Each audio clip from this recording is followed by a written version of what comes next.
नमस्कार, आप देख रहे हैं प्राइम टीवी और मैं हूं आपके साथ मुस्कान उस्मानी। बुलेटिन की शुरुआत इस वक्त की बड़ी खबर से करेंगे। तो इलाहाबाद हाईकोर्ट का एक बड़ा फैसला आया है। ज्ञानवापी का एएसआई सर्वे होगा। जी हां, इस वक्त की बड़ी और अहम खबर लगातार हम अपने दर्शकों तक पहुंचा रहे हैं। जो इलाहाबाद हाईकोर्ट का ज्ञानवापी के एएसआई सर्वे को लेकर एक बड़ा फैसला आया है। ज्ञानवापी का एएसआई सर्वे कराया जाएगा।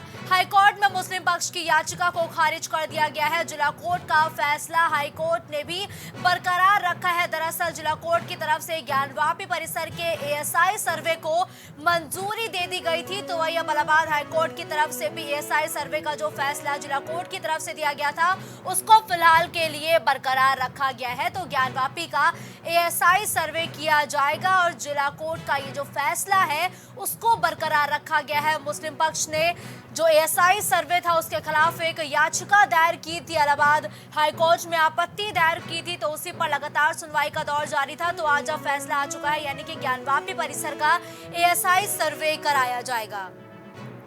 दोनों पक्षों की दलीलें सुनने के बाद इलाहाबाद हाईकोर्ट ने यह फैसला लिया है कि ज्ञानवापी परिसर का जो एएसआई सर्वे है वो होगा। तो मुस्लिम पक्ष की याचिका को यहां पर खारिज किया गया है और साथ ही हाईकोर्ट ने फैसले को सुनाते हुए कहा कि न्याय के लिए सर्वे बेहद जरूरी है। वही इलाहाबाद हाईकोर्ट ने गुरुवार को ज्ञानवापी परिसर के एएसआई सर्वे की इजाजत दे दी है, यानी कि अब जो ज्ञानवापी परिसर है उसका एएसआई सर्वे किया जाएगा।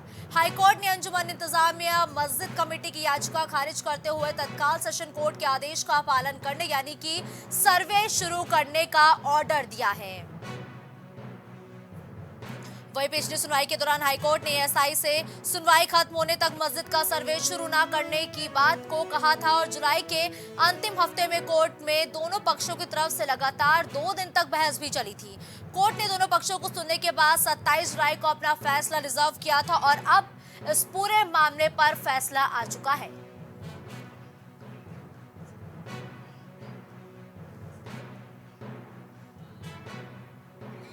तो इस खबर पर ज्यादा जानकारी के लिए हमारे सहयोगी पवन पटेल हमारे साथ जुड़ चुके हैं। देखिए पवन, इलाहाबाद हाईकोर्ट ने आज एक बड़ा फैसला सुनाया है ज्ञानवापी परिसर के एएसआई सर्वे को लेकर। इस फैसले पर फिलहाल हिंदू पक्ष है वो किस तरीके से स्वागत कर रहा है?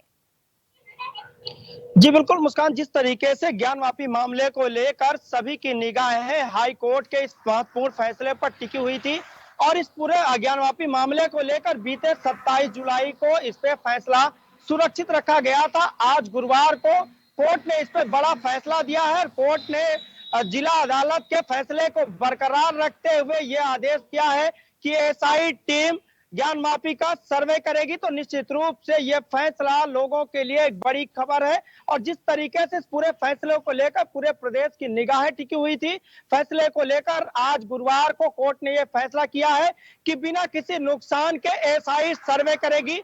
तो निश्चित रूप से इस पूरे फैसले को लेकर जितने भी लोग हैं या जितने भी जिस तरीके से राजनीतिक लोगों की बातें सामने आई है, उन्होंने कोर्ट के इस फैसले का स्वागत किया है और जिस तरीके से कोर्ट ने फैसला दिया है, कहा गया है कि बिना किसी नुकसान के एएसआई सर्वे करेगी। जी लेकिन देखिए पवन, जिस तरीके से अब ये फैसला आ चुका है तो मुस्लिम पक्ष की याचिका एक बार फिर से खारिज कर दी गई है। अब आगे मुस्लिम पक्ष का क्या रुख होगा? क्या इसको लेकर के मुस्लिम पक्ष की तरफ से अभी तक कोई फिलहाल बयान सामने आ चुका है क्या?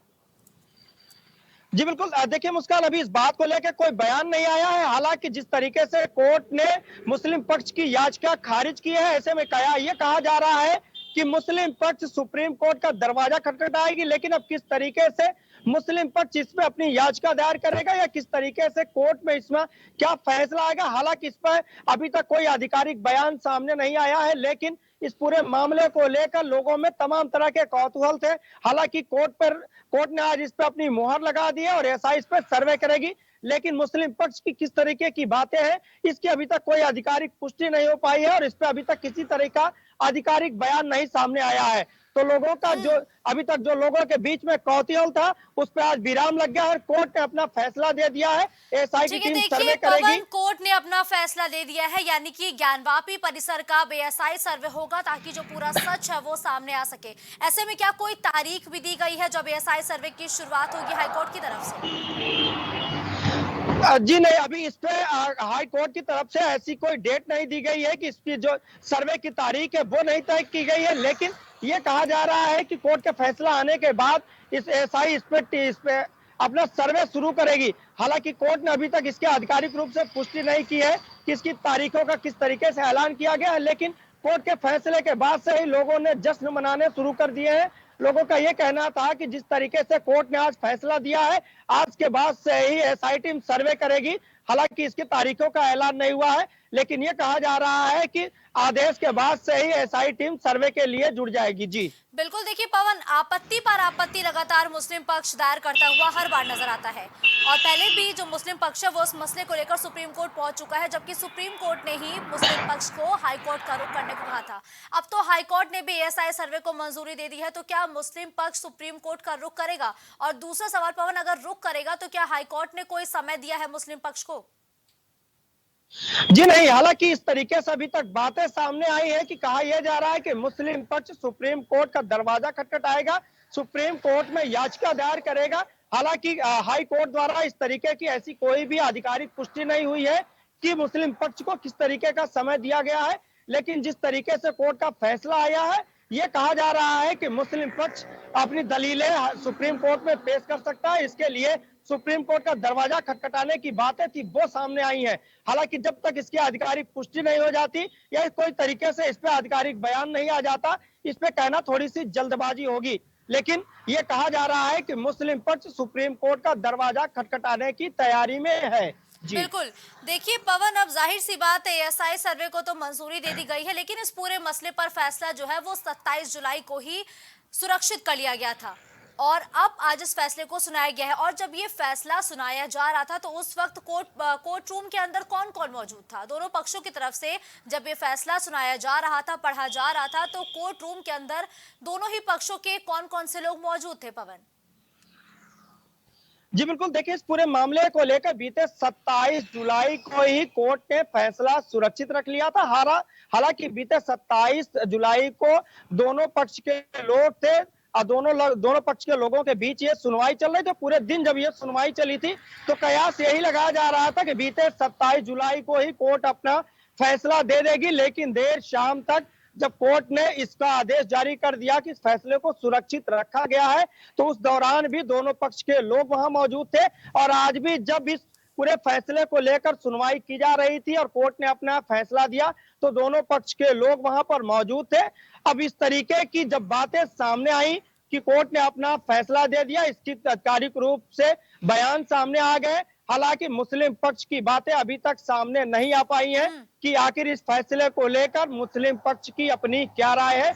अब ये किस तरीके से मुस्लिम पक्ष इस फैसले को लेकर सुप्रीम कोर्ट जाएगा या किस तरीके की इस पे बातें होंगी, यह निश्चित रूप से महत्वपूर्ण होगा। अब जिस तरह से कोई भी आधिकारिक बयान सामने आता है तो भी इस पे कुछ कहना वाजिब होगा। जी बिल्कुल ठीक है, धन्यवाद पवन इस खबर पर हमारे साथ जुड़ते हुए। दर्शकों तक तमाम अपडेट पहुंचाने के लिए। तो ये इस वक्त की बड़ी खबर है, जहां एएसआई सर्वे को अब मंजूरी दे दी गई है इलाहाबाद हाईकोर्ट की तरफ से भी। तो वही संसद में मॉनसून सत्र का आज 11वां दिन है। वहीं आज दिल्ली सेवा अधिकार से संबंधित राष्ट्रीय राजधानी दिल्ली क्षेत्र सरकार संशोधन विधेयक 2023 पर आज लोकसभा में चर्चा संभव मानी जा रही है। दरअसल संसद के मॉनसून सत्र की शुरुआत से मणिपुर मुद्दे पर विपक्ष सरकार को घेरने में जुटा हुआ है। विपक्षी दल जहां सदन में पीएम मोदी के बयान की मांग पर अड़ा हुआ है, तो वहीं सरकार चर्चा की बात भी लगातार कह रही है। हंगामे के चलते संसद की कार्रवाई को बार बार स्थगित करना भी पड़ रहा है और विधेयक पर चर्चा से पहले भाजपा ने आज के लिए अपने सभी सांसदों को एक व्हिप जारी किया है। बता दें कि ये एक बिल है जिससे जुड़े अध्यादेश पर केजरीवाल सरकार काफी दिनों से विरोध दर्ज कराती हुई भी नजर आई है। दिल्ली के सीएम अरविंद केजरीवाल ने देश भर में विपक्षी दलों से मुलाकात करते हुए इस बिल के खिलाफ समर्थन देने की मांग भी की थी। वहीं एनसीटी दिल्ली संशोधन बिल 2023 के जरिए राजधानी के प्रशासनिक और लोकतांत्रिक संतुलन का प्रावधान है। दरअसल दिल्ली में अधिकारों की जंग को लेकर लंबे समय से केंद्र और केजरीवाल सरकार में ठनी हुई है। दिल्ली में विधानसभा और सरकार के कामकाज के लिए एक रूपरेखा प्रदान करने के लिए राष्ट्रीय राजधानी क्षेत्र दिल्ली सरकार अधिनियम 1991 लागू है।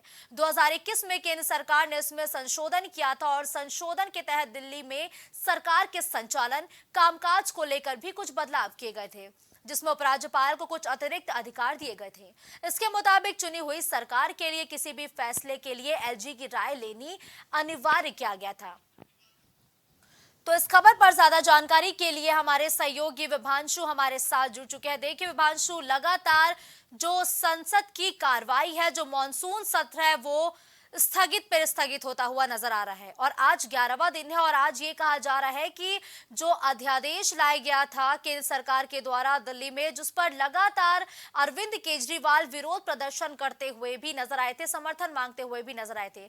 वाकई विभांशु, क्या लगता है कि आज इस मामले पर चर्चा हो पाएगी? जी बिल्कुल, अगर बात की जाए तो मानसून सत्र का आज 11वां दिन है, जहां आपने देखा कि मणिपुर मामले को लेकर विपक्ष कहीं ना कहीं हंगामे करते हुए, और 11 दिन में अगर बात करें तो हर दिन कहीं ना कहीं पार्लियामेंट स्थगित की गई है। वहीं अगर बात की जाए तो आज दिल्ली सरकार में जो केंद्र सरकार का अध्यादेश लाया गया है, जिसके तहत एलजी के अवहेलना के बगैर तमाम ट्रांसफर पोस्टिंग समेत तमाम जगहों पर बिना एलजी के अगर देखें तो उसमें हस्तांतरण के बगैर किसी तरह के कार्य नहीं हो सकेंगे। ऐसे बिल को लेकर आज कहीं ना कहीं संसद में आज इसको पेश किया जाएगा। अगर बात की जाए तो देखने वाली बात ये होगी कि जहां मणिपुर मामले को लेकर विपक्ष पूरी तरह से सत्ताधारी पार्टी यानी कि एनडीए अलायंस पर पूरी तरह से हमलावर है, और आज अगर बात करें तो एनडीए और इंडिया की जो अलायंस है उसका एक कहीं ना कहीं नमूना और तर्क वितर्क देखने को मिल सकता है। मुस्कान, अगर बात की जाए तो केंद्र सरकार ने जो अध्यादेश ले आया है दिल्ली सरकार के लिए, उसके विरुद्ध में अरविंद केजरीवाल दर्जन भर से अधिक राज्यों में जाकर वहां के मुख्यमंत्रियों से मिलकर और राज्यसभा में और लोकसभा में कहीं ना कहीं इस बिल के विरोध को लेकर अपनी सहमति बता चुके हैं और तमाम दलों के साथ आग्रह कर चुके हैं। आज इस कहीं ना कहीं अध्यादेश पर चर्चा होगी और देखने वाली बात यह होगी कि आम आदमी पार्टी लोकसभा में शून्य स्थिति में है, यानी कि कोई उनके सांसद नहीं है, मगर राज्यसभा में संजय सिंह के निलंबन के बाद से कौन मोर्चा संभालता है आम आदमी पार्टी की तरफ से।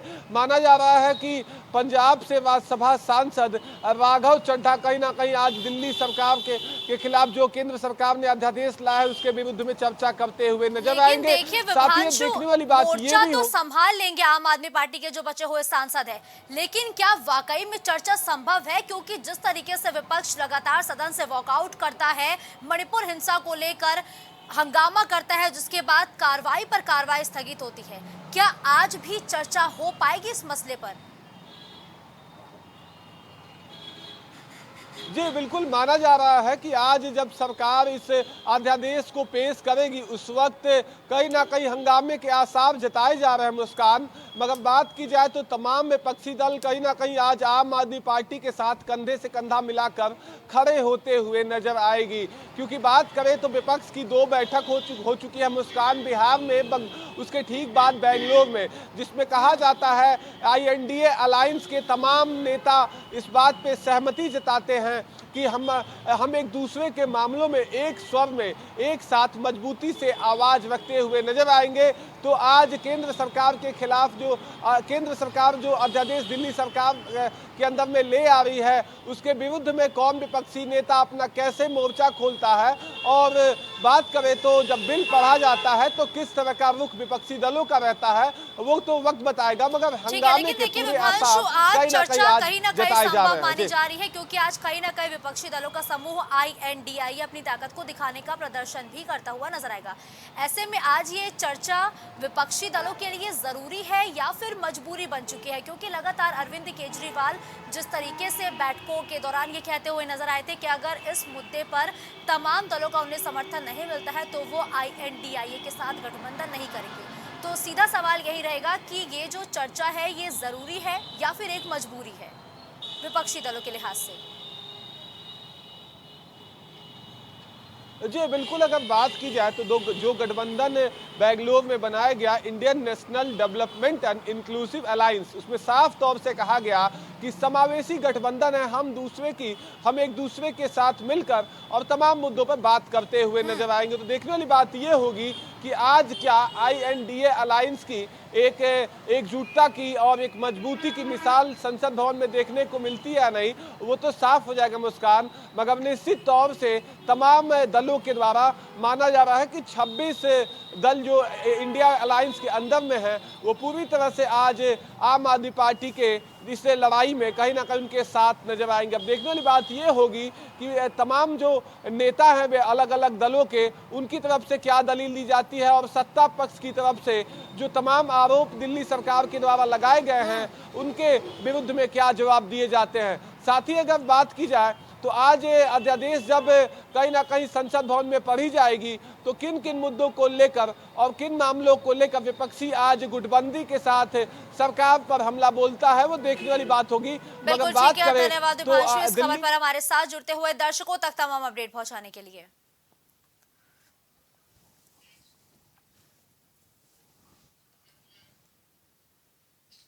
तो महिला पहलवानों से यौन उत्पीड़न के आरोपों का सामना कर रहे बीजेपी सांसद ब्रजभूषण शरण सिंह के सामने अब एक नई मुसीबत खड़ी हो गई है। एनजीटी ने गोंडा में सांसद द्वारा अवैध रेत खनन ओवरलोडेड ट्रकों को अवैध रूप से चलवाने के आरोपों की जांच के लिए संयुक्त कमेटी को भी आदेश दे दिया है। MOEF, CPCB, राष्ट्रीय स्वच्छ गंगा मिशन और यूपी प्रदूषण नियंत्रण बोर्ड की संयुक्त कमेटी कथित अवैध खनन और ओवरलोडेड ट्रकों के माध्यम से अवैध परिवहन के कारण पर्यावरणीय क्षति की जांच करेगी। कमेटी को 7 नवंबर तक रिपोर्ट दाखिल करने को भी कहा गया है। वहीं एनजीटी ने निर्देश दिया है कि कमेटी एक हफ्ते के भीतर जहां अवैध खनन हो रहा है उस जगह का दौरा भी करेगी। दरअसल एनजीटी से शिकायत की गई थी कि गोंडा में अवैध रेत खनन ओवरलोडेड ट्रकों के चलने से परिवहन, पर्यावरण, सड़क, पुल को काफी नुकसान पहुंच रहा है। इसके बाद एनजीटी एक्शन में आई। इसके बाद एनजीटी ने अवैध खनन 700 ट्रकों के परिवहन पर भी रोक लगा दी है। तो एक बार फिर इस खबर पर ज्यादा जानकारी के लिए हमारे सहयोगी विभांशु जुड़ चुके हैं। विभांशु, ब्रजभूषण शरण सिंह की मुश्किलें लगातार बढ़ती जा रही हैं, एक के बाद एक उन पर आरोप तय किए जा रहे हैं, तो वहीं अब एनजीटी ने भी तमाम तरीके के आरोपों की जांच करने के आदेश दिए हैं। क्या कुछ आरोप अब ब्रजभूषण शरण सिंह पर लगाए गए हैं विभांशु?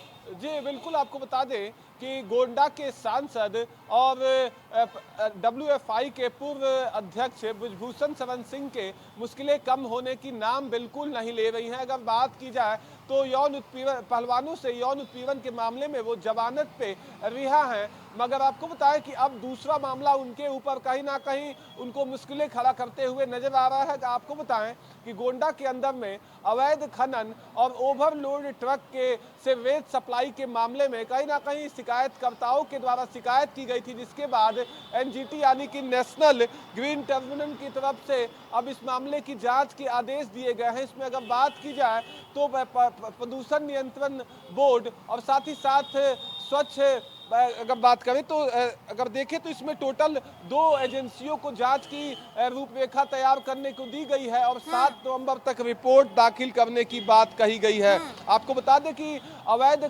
खनन मामले में ब्रजभूषण शरण सिंह के खिलाफ कहीं ना कहीं गोंडा डीएम ने जांच के आदेश दे दिए हैं और जिन 3 गांवों से अवैध खनन के मामले प्रकाश में आए हैं वहां पर एनजीटी की टीम जाएगी, हर पहलुओं को जांचेगी और साथ ही साथ आपको बता दें कि जिस अवैध रेत की बात आई है उसके हर एक पहलुओं को जांच कर और वहां कितने लेयर तक खुदाई की गई है इसको पूरी जांच रिपोर्ट में अपने संलग्न कर और 7 नवंबर तक शासन को रिपोर्ट दाखिल करेगी। लेकिन देखिए विभांशु, यहाँ पर ये जानना काफी अहम हो जाता है क्योंकि अगर ये अवैध खनन का काम चल रहा होगा तो जाहिर सी बात है लंबे समय से चल रहा होगा, तो इस पर जांच करने के लिए आखिर इतना समय क्यों लिया गया?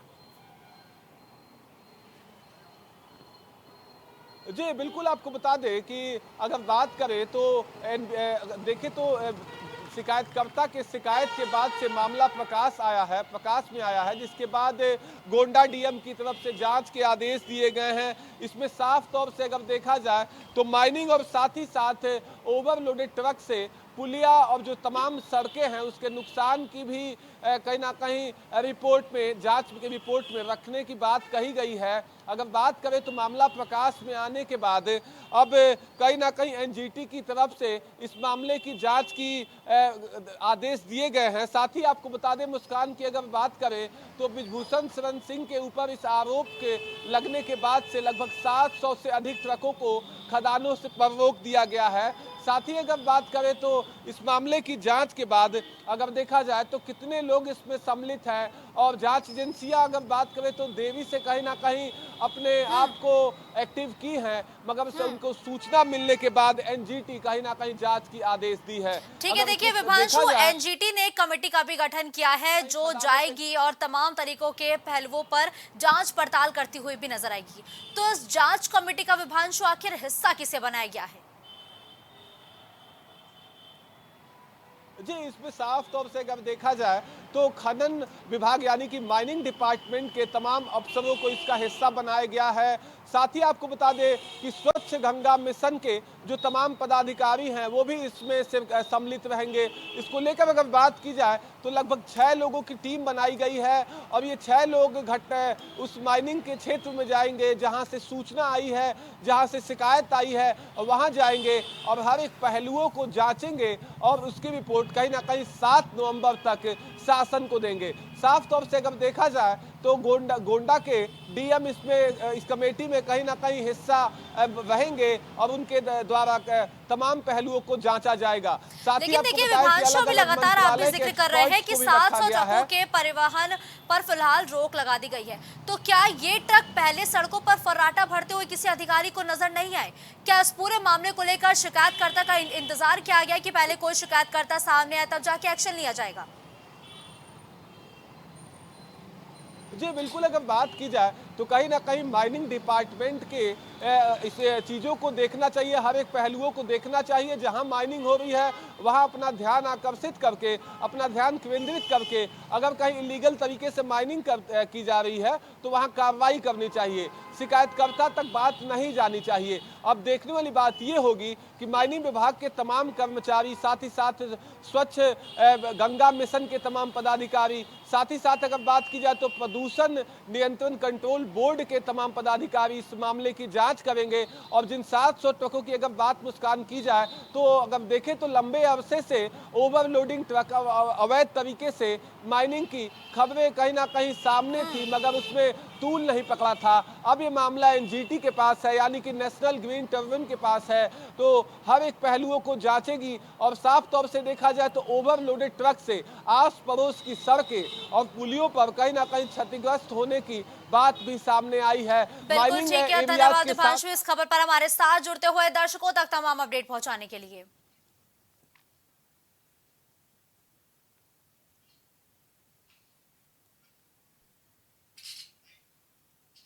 इस बुलेटिन में फिलहाल के लिए बस इतना ही। देश और दुनिया की तमाम बड़ी खबरों के लिए आप देखते रहिए प्राइम टीवी।